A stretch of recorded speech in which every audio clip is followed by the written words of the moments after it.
오늘 새벽 주님의 은혜와 평안이 여러분과 함께하길 바랍니다. 임마누엘의 주님께서 오늘도 여러분과 함께해 주실 것입니다. 오늘 새벽 우리에게 주시는 하나님의 말씀은 누가복음 20장 37절부터 40절까지 말씀입니다. 거룩하신 하나님의 말씀입니다.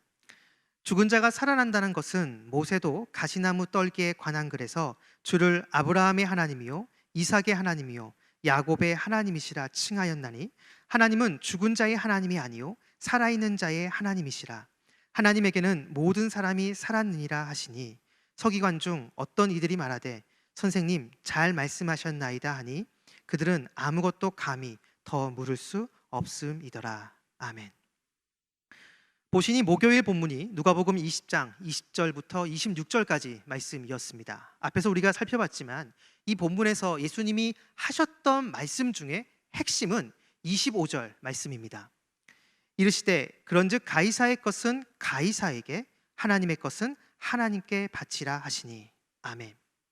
이 구절에 대한 해석은 여러 가지입니다. 하지만 분명한 것은 예수님은 본문에서 가이사의 것과 하나님의 것을 분명하게 나누고 있다라는 것입니다. 여기서 가이사의 것은 당시 로마가 선전하는 어떤 가치, 로마가 추구하는 사상으로 볼 수 있습니다. 그리고 그것과 관련된 여러 제도나 시스템, 방식, 그 모든 것들을 다 포함하는 것이죠. 반면 하나님의 것은 이것과 반대로 하나님 나라의 방식과 제도, 사상으로 볼 수 있습니다. 이 둘은 함께할 수 없습니다. 서로 대척점에 위치하고 있고 서로 대립하는 것으로 볼 수 있죠. 이 땅을 살아가는 수많은 사람들은 결국 이 두 가지의 길 중 하나를 선택하며 걸어가야 됩니다. 이 세상의 가치로 대표되는 가이사의 길을 갈 것인지 아니면 하나님 나라를 세우는 하나님의 길을 갈 것인지 선택해야 된다는 것입니다. 목요일 본문은 결국 이 현재의 삶에서 어떤 선택을 할 것인지 우리에게 묻고 있다고 할 수 있습니다. 자, 그리고 나서 어제와 오늘의 본문을 보면 사두개인의 질문으로 시작합니다. 7명의 형제들과 한 번씩 다 결혼한 한 여성을 이야기하면서 부활 이후에 이 여성은 누구의 아내가 되냐는 질문이죠. 사두개인의 이 질문의 의도는 형이 아들이 없이 죽게 되면 동생이 형수를 취하는 구약 성경의 형사취수법의 제도를 토대로 해서 부활을 부정하는 것입니다. 부활은 말이 되지 않는다라는 것이죠. 이에 예수님은 다가오는 세상에서 이생처럼 결혼하고 시집가는 것이 아니다라고 말씀하십니다. 그러면서 부활은 있고 하나님은 살아있는 자의 하나님이라 말씀하십니다.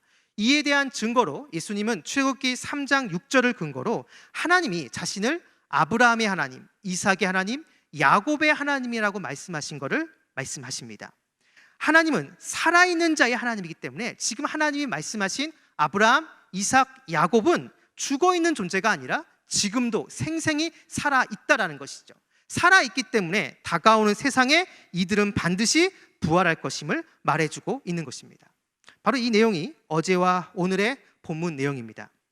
그런데 어제와 오늘의 이 본문을 단순히 부활과 관련해서 살펴볼 수도 있지만 한편으로 앞의 본문, 즉 가이사의 길과 하나님의 길을 선택하라는 그 본문과 연결해서 본다면 오늘 본문은 바로 그 선택의 결과, 내세에서 어떠한 결과가 있는지를 우리에게 보여주는 것이라 할 수 있습니다.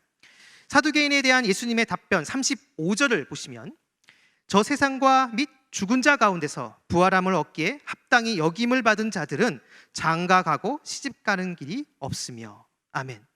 다가오는 시대, 즉 내세에 부활함을 얻기에 합당히 여김을 받은 자들이 있음을 말해주고 있습니다. 여기서의 부활은 의인의 부활입니다. 즉 하나님이 인정하시는 의인의 부활로 선택받은 사람들이 있다라는 것이죠.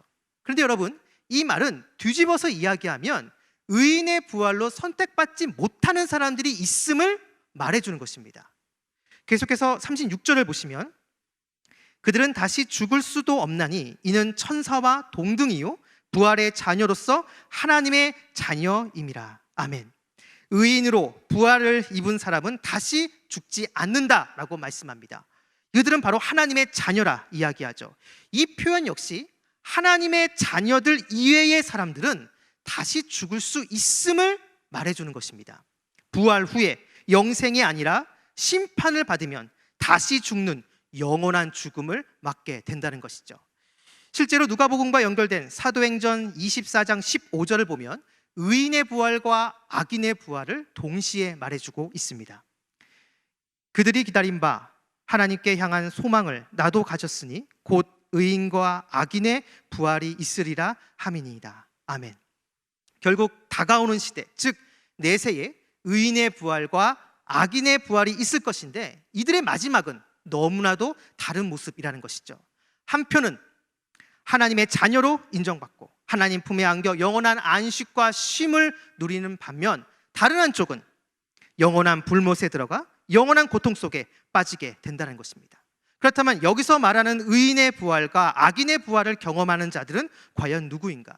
앞에서도 이야기했지만 바로 이 땅에서 가이사의 길을 가는 사람들은 악인의 부활로, 하나님의 길을 가는 사람들은 의인의 부활로 나타나게 된다는 것입니다. 오늘 본문에서 부활에 대해 질문한 사람들은 사두개인들입니다. 이 사두개인들은 당시 이스라엘 내에서 대표적으로 친로마 성향을 가진 사람들입니다. 당시 종교 지도층으로 귀족들이었죠. 이들이야말로 당시 가이사의 길을 가는 사람들이었습니다. 그렇기에 오늘 본문에서 예수님의 이 말씀은 어쩌면 바로 이들을 향한 심판의 메시지라 할 수 있습니다. 시편은 전체 150편으로 되어 있습니다. 각 시편마다 주제와 내용이 다 다릅니다. 하지만 이 모든 시편을 하나로 아우를 수 있는 하나의 시편이 있는데요, 그것은 바로 시편 1편입니다. 시편 1편이 곧 시편 전체의 결론이라 할 수 있습니다. 시편 1편은 우리 앞에 두 가지의 길이 있다라고 이야기를 합니다. 의인의 길과 악인의 길, 그 두 가지의 길을 소개하고 있죠. 결국 이 시편 1편은 우리에게 그 두 가지의 길 중 어느 길을 갈 것인지 질문하고 있는 것입니다. 시편 1편의 이 질문은 시대를 초월해서 우리들에게도 그대로 적용됩니다. 의인의 길을 갈 것인지, 악인의 길을 갈 것인지, 가이사의 길을 갈 것인지, 하나님의 길을 갈 것인지, 그거를 선택하라는 것이죠. 우리는 이 질문 앞에 진지하게 답을 하고 선택해야 됩니다. 악한 마귀는 지금도 우리 귓가에 악인의 길이 더 매력적이고 현명한 것이다 라고 이야기합니다. 가이사의 길이 이 시대의 대세이고 수많은 사람들이 그 길을 지금 가고 있다고 우리를 유혹하고 있죠. 하지만 우리는 의인의 길, 하나님의 길을 선택해야 됩니다. 물론 그 길을 선택하는 순간 어려움이 찾아올 수 있습니다. 왜냐하면 하나님이 친히 그 길을 좁은 길이라 명하셨기 때문입니다. 하지만 그 길만이 주님이 기뻐하시고 주님이 인정하시는 길입니다. 그 길을 따라 걷고 또 걸으며 가다가 넘어져도 다시 일어나 끝까지 그 길을 가게 되면 주님께서 우리를 인정해 주시고 주님께서 우리의 손을 들어 주실 것입니다. 바라기는 이 땅에서 의인의 길, 하나님의 길을 걸어가므로 다가오는 시대, 주님의 그 심판대에서 의인이라 인정함을 받고 복 있는 사람이라고 최종 인정받는 저와 여러분, 우리 모두가 되기를 주님의 이름으로 축원합니다. 기도하겠습니다. 주님이 원하시는 길을 가겠습니다. 의인의 길, 하나님의 길을 묵묵히 걸어가 주님께서 인정하시는 삶을 살게 하여 주옵소서. 이 세상의 가치에 휘둘려 현혹된 인생이 아닌 주님께서 명하신 분명한 말씀에 순종하며 좁은 길을 선택하고 나아갈 수 있도록 인도하여 주옵소서. 감사드리며 예수님의 이름으로 기도드립니다. 아멘.